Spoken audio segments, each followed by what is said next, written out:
Esta é a Ilha Sable. Ela existe por causa de um evento que aconteceu há milhares de anos, muito antes de qualquer navio cruzar o Atlântico. Durante a última era glacial, uma massa gigantesca de gelo chamada Manto de Gelo Laurentino cobria praticamente todo o Canadá.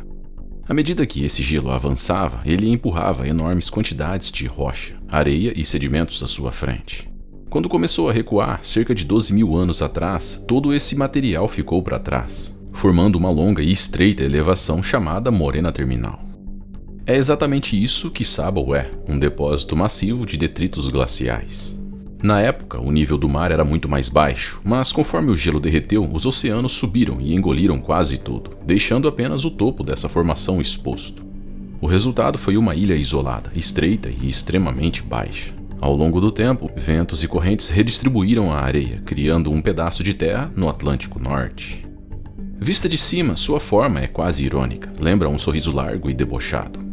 Um banco de areia fino, instável e praticamente invisível a grandes distâncias. Sable está posicionada exatamente onde duas forças colossais se encontram. A corrente do Golfo, que sobe carregando águas tropicais, e a corrente do Labrador, que desce trazendo o frio do Ártico. O choque térmico constante entre essas massas cria uma das atmosferas mais hostis do planeta. O resultado é uma névoa quase permanente, densa, fria e opaca. Antes do radar, navegadores dependiam do Sol e das estrelas para se orientar. Em Sable, isso não funcionava. O céu permanecia fechado e a ilha, escondida por esse véu, só revelava sua presença quando já era tarde demais para desviar.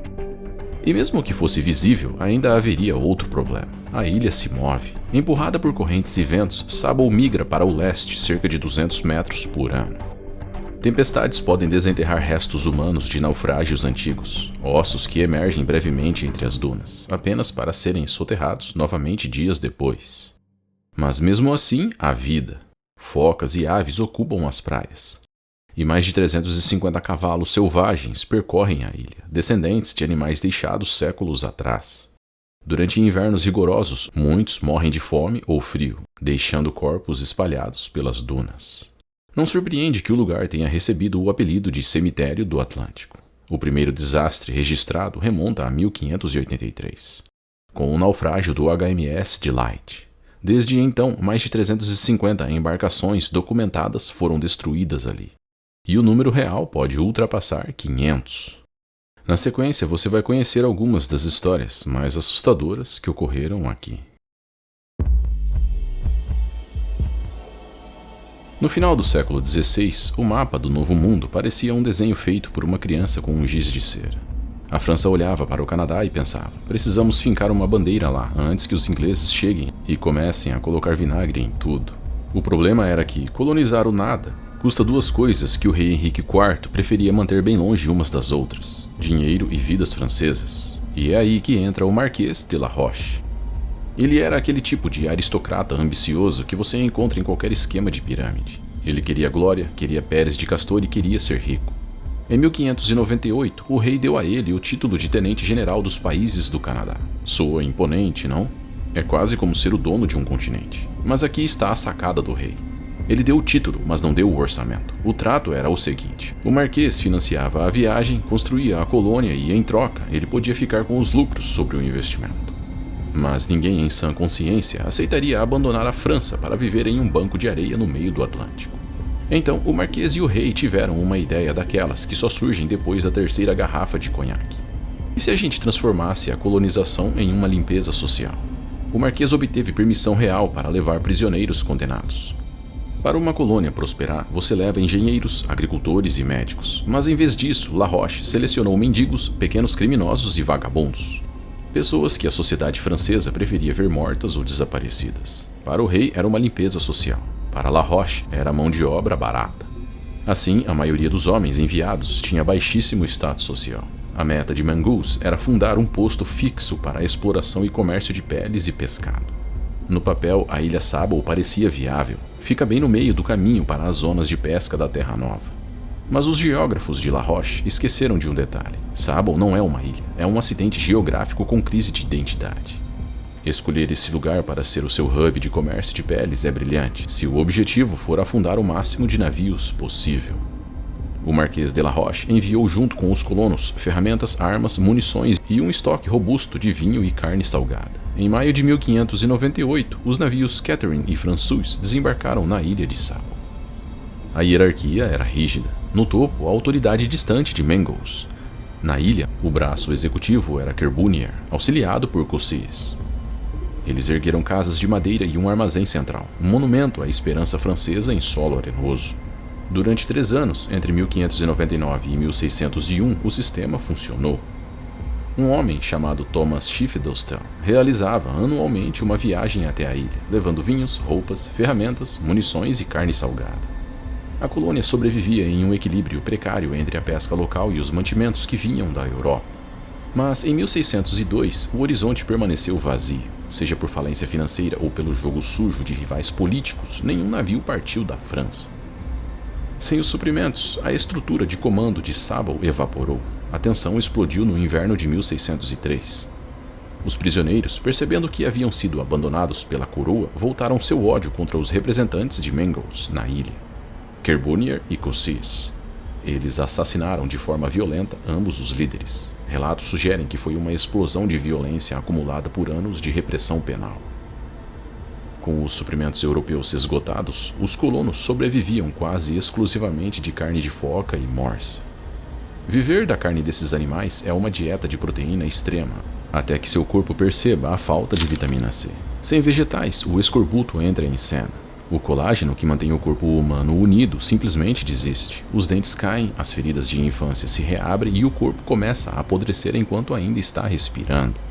Sem florestas na ilha, não havia lenha. Eles queimavam gordura de animal para se aquecer dentro de choupanas feitas de areia e restos de naufrágios. O cheiro de gordura rançosa e corpos não lavados impregnava as roupas de pele de foca, desumanizando-os visualmente. Com a morte dos comandantes, a ilha perdeu qualquer resquício de lei. Os cerca de 60 homens dividiram-se em facções, lutando pelo controle das poucas ferramentas e peles que restavam. Muitos se mataram uns aos outros, em disputas por recursos triviais. Dos 60 homens originais, 49 morreram em menos de um ano. Alguns pelo frio, outros pela fome, mas a maioria pela lâmina de seus próprios companheiros. Quando Schiffdelstel finalmente ancorou no final daquele ano, encontrou 11 sobreviventes com cabelos e barbas que chegavam aos joelhos. Eles estavam cobertos de cicatrizes de lutas e vestiam peles de foca cruas que estavam podres em seus corpos. Eles haviam perdido totalmente a identidade europeia. Nenhum deles implorou por salvação como súditos do rei. Eles agiam como predadores territoriais, com um olhar de quem já havia provado carne humana. A sobrevivência de um grupo tão pequeno sugere que houve uma seleção deliberada. Em situações como essa, o canibalismo não é apenas um ato de desespero, mas uma estratégia macabra de grupo para que alguns vivam à custa dos outros. Quando os 11 sobreviventes desembarcaram na França, eles não foram recebidos como colonos, mas como evidências biológicas de um fracasso monumental. O Marquês de la Roche, vendo o investimento de uma vida transformado em um matadouro de areia, exigiu que os homens fossem enforcados. Para ele, eram assassinos, emotinados e a prova viva de sua desonra. Mas o rei Henrique IV não era um moralista, ele era um político. O rei olhou para aqueles homens, que mais pareciam animais, e tomou uma decisão que foi um soco no estômago da justiça. Ele concedeu o perdão total e ainda pagou uma compensação em dinheiro para cada um. A razão? Pura contenção de danos. Levar aqueles homens a julgamento significaria admitir publicamente que o projeto colonial francês tinha descido ao nível do canibalismo e da barbárie total. Se o mundo soubesse que os súditos do rei tinham se devorado para sobreviver em um banco de areia, a imagem da França como potência civilizadora morreria ali mesmo. Então, Henrique IV fez o que governantes fazem de melhor. Ele reescreveu a narrativa. O que era uma atrocidade virou resistência heróica. O assassinato dos comandantes foi varrido para debaixo do tapete. O rei preferiu recompensar monstros do que admitir que ele mesmo os criou. Enquanto os 11 sobreviventes caminhavam livres pelas ruas de Rouen, carregando segredos que provavelmente os impediam de dormir, o Marquês de la Roche definhava. Ele morreu em 1606, em desgraça, falido e esquecido. No final, essa história em Sabo provou que a civilização é apenas uma camada fina de verniz. Basta um inverno sem lenha, uma dieta de carne crua e o isolamento total para que o ser humano se desfaça. A ilha de Sabo não apenas destruiu o navio e o dinheiro. Ela corroeu a alma dos homens, até que não sobrasse nada além do instinto de predador.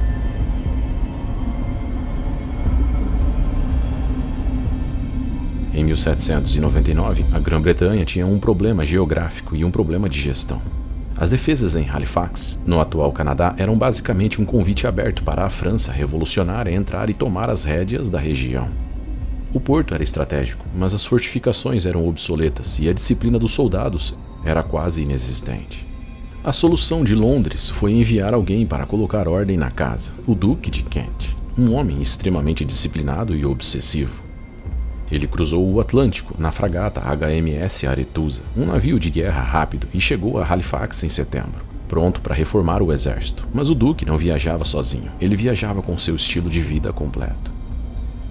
Enquanto ele desembarcava para assumir o comando, uma segunda embarcação estava logo atrás. O Francis era um palácio flutuante desmontado. Em seus porões estavam toneladas de mogno maciço, pratarias reais, bibliotecas inteiras com milhares de volumes e, para fechar o pacote, cavalos de elite e carruagens. Tentar navegar isso no Atlântico Norte era como tentar equilibrar um piano de cauda em cima de uma canoa.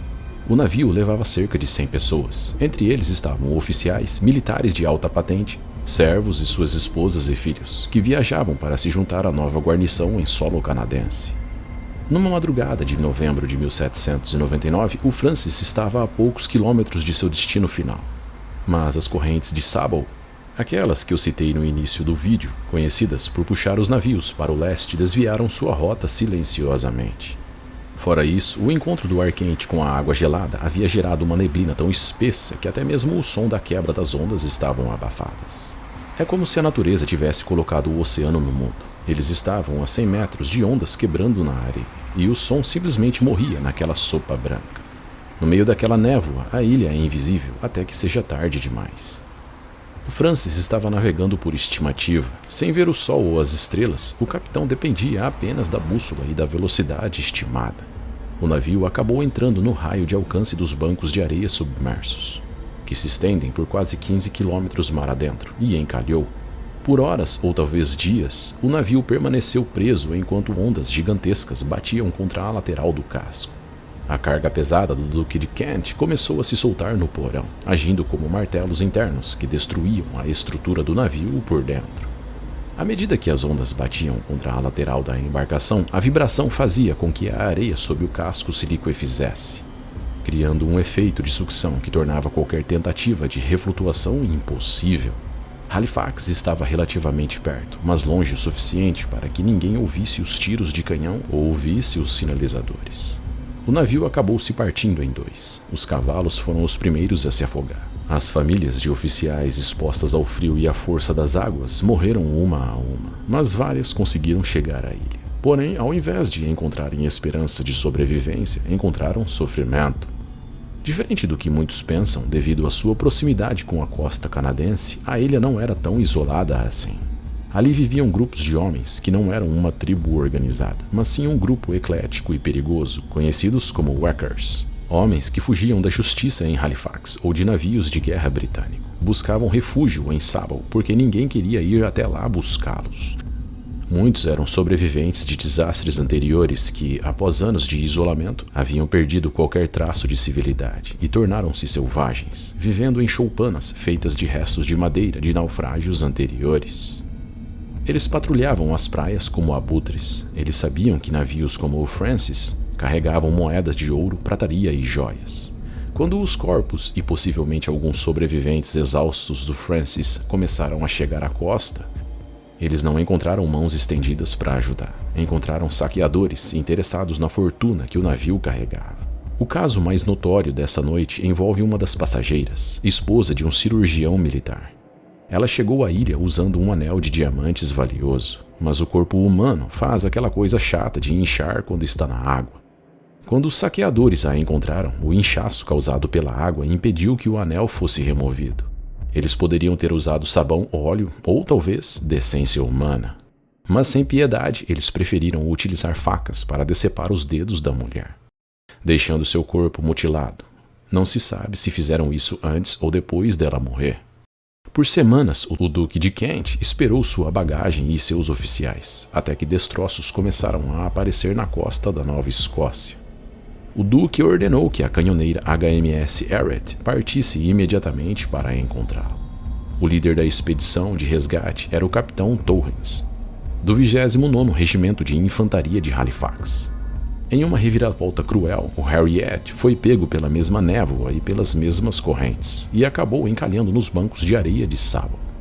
Diferente dos passageiros do Francis, a tripulação do Harriet era formada por soldados armados e treinados. Eles conseguiram estabelecer um acampamento e, ao patrulharem a praia, encontraram os restos do Francis.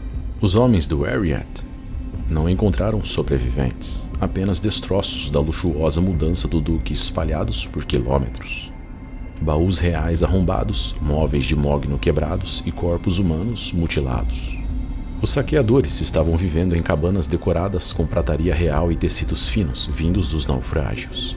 Era o cenário mais bizarro da história, um bando de criminosos desdentados vivendo como a realeza britânica no meio de um deserto de areia, bebendo em cálices de prata real e usando cortinas de seda de alta costura como cobertor. Em novembro, o tempo na ilha de Sable é brutal. Não há árvores para bloquear o vento ou para fazer fogueiras. Os sobreviventes chegaram à praia encharcados e com temperaturas próximas de 2 a 4 graus. Muitos foram encontrados congelados, abraçados uns aos outros entre as dunas. Os investigadores encontraram sinais de que náufragos tentaram cavar a areia com as mãos em busca de água, morrendo de exaustão no processo. Muitos corpos foram deixados expostos nas dunas. Os saqueadores retiravam as roupas de lã e as botas dos mortos, deixando-os nus contra o frio. Eles também encontraram evidências de que os saqueadores não apenas roubaram os corpos, mas podem ter eliminado sobreviventes enfraquecidos para evitar que houvesse testemunhas dos roubos das propriedades do Duque de Kent. Anos depois, relatos de confissões de leito de morte em vilarejos costeiros da Nova Escócia mencionavam homens que nunca mais dormiram em paz após o que fizeram aos sobreviventes do Francis naquelas noites de novembro.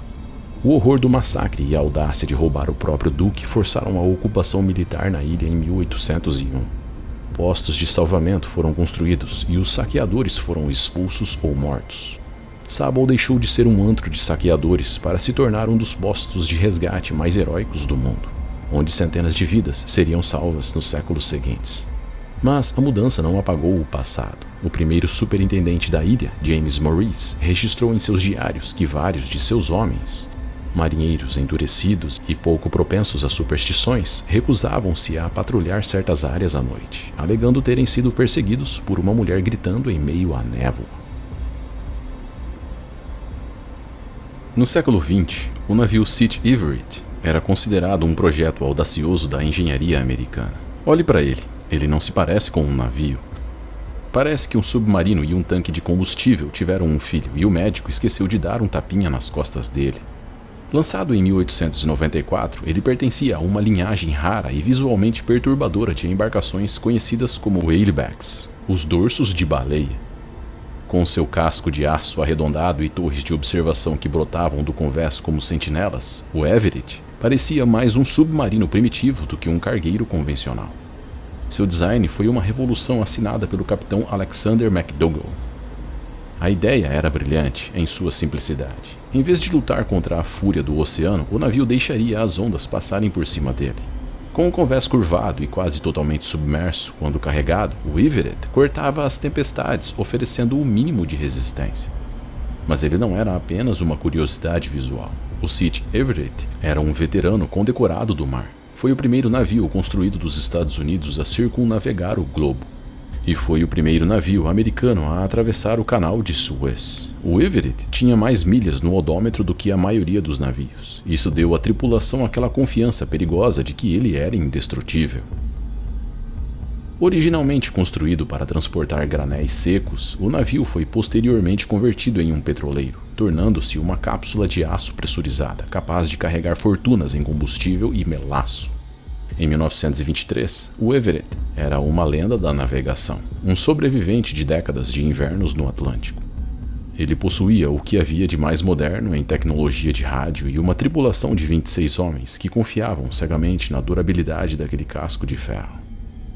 Em 11 de outubro de 1923, o St. Everett partiu do Port Arthur, no Texas. Seus porões estavam carregados com melaço destinado às destilarias de Boston. Para o capitão e seus 26 tripulantes, aquela era uma rota que já haviam feito dezenas de vezes. O Everett era equipado com um sistema de rádio sem fio de longo alcance, uma antena que o mantinha conectado ao mundo a cada segundo. Ao atingir as águas da Nova Escócia, o tempo fechou. O Atlântico Norte preparava uma de suas famosas tempestades de outubro, onde a pressão cai e o mar se torna agitado. O Everett, fiel ao seu design de dorso de baleia, mergulhou na tormenta. E então, o inexplicável aconteceu. À medida que o navio se aproximava da zona de influência da ilha de Sable, a comunicação simplesmente cessou. Não houve um pedido de socorro, não houve um código CQD ou o moderno SOS. O operador de rádio, que tinha o poder de enviar um sinal que seria ouvido a centenas de quilômetros, nunca apertou a tecla. O Everett simplesmente deu um Alt F4 da realidade. Um navio de 100 metros de aço com motores rugindo e 26 vidas a bordo entrou na névoa de Sable e foi tragado silenciosamente. Quando ele não apareceu no porto de Nova York na data prevista, a busca que se seguiu seria uma das maiores da década, mas o oceano se recusava a entregar qualquer pista. O que quer que tenha acontecido com o Baleia de Ferro ocorreu tão rápido que o tempo entre o motivo do acidente e o desaparecimento foi menor do que o necessário para transmitir um único sinal de rádio. Durante semanas, o Atlântico foi vasculhado por navios da Marinha e da Guarda Costeira. Aviões de patrulha sobrevoaram a região da ilha de Sable. A expectativa era encontrar uma imensa mancha de óleo, destroços ou, na pior das hipóteses, botes lotados de sobreviventes. Meses após o desaparecimento, um navio de patrulha avistou um ponto branco flutuando solitário nas águas próximas à ilha. Era um bote salva-vidas do St. Everett. O cenário era perturbador. O bote estava intacto e flutuava perfeitamente. Mas não havia ninguém a bordo. Não havia mantimentos consumidos, nem vestígios de que qualquer um dos 26 tripulantes tivesse chegado a sentar naquele barco. Provavelmente o bote não foi lançado por marinheiros desesperados. Ele foi ejetado pela pressão interna. Não foram encontrados coletes salva-vidas, nem manchas de melaço ou combustível na área. O oceano estava limpo, como se o navio tivesse sido removido cirurgicamente da superfície da terra. A conclusão dos investigadores na época foi sombria. Se o Everett tivesse sofrido uma falha mecânica, ele teria flutuado e emitido sinais de rádio. Se tivesse explodido, os destroços seriam vastos. O fato de apenas um bote vazio ter sido encontrado orbitando a ilha de Sable sugeria algo muito mais repentino e violento.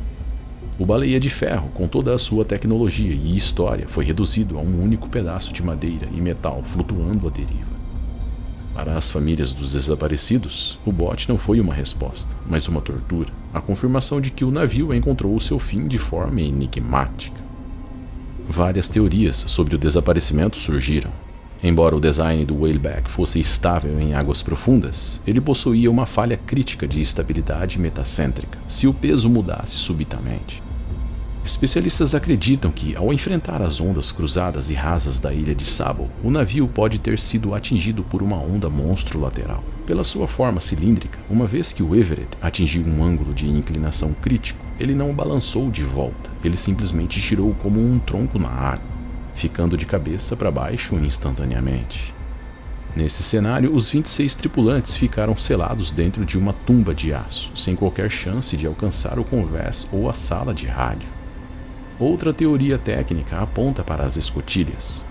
O Everett tinha tampas de escotilha aparafusadas que eram famosas por serem lentas e difíceis de selar perfeitamente. Se uma dessas escotilhas falhou sob a pressão das toneladas de água que lavavam o convés, o navio teria se enchido de água em segundos. Como ele estava carregado com melaço, uma substância densa e pesada, qualquer inundação teria puxado o navio para o fundo como uma pedra, sem tempo para que o ar escapasse. Se o navio não afundou no oceano profundo, ele encontrou o destino final nos bancos externos de Sable. A areia da ilha funciona como um fluido sob a pressão de tempestades. O peso imenso do petroleiro de ferro, ao bater em um banco de areia, teria causado um soterramento imediato. Em poucas horas, a areia teria coberto o casco, tragando o navio inteiro e deixando apenas aquele bote solitário. O St. Everett encerrou sua jornada como um fantasma. Até hoje, mergulhadores e caçadores de naufrágios procuram pelo gigante de ferro nas proximidades da ilha Sable. alimentando o mito da ilha que sorria enquanto te devora. O verão de 1879 no Atlântico Norte começou como qualquer outro. No porto de Nova York, o navio a vapor State Virginia preparava-se para mais uma travessia de rotina em direção à Escócia.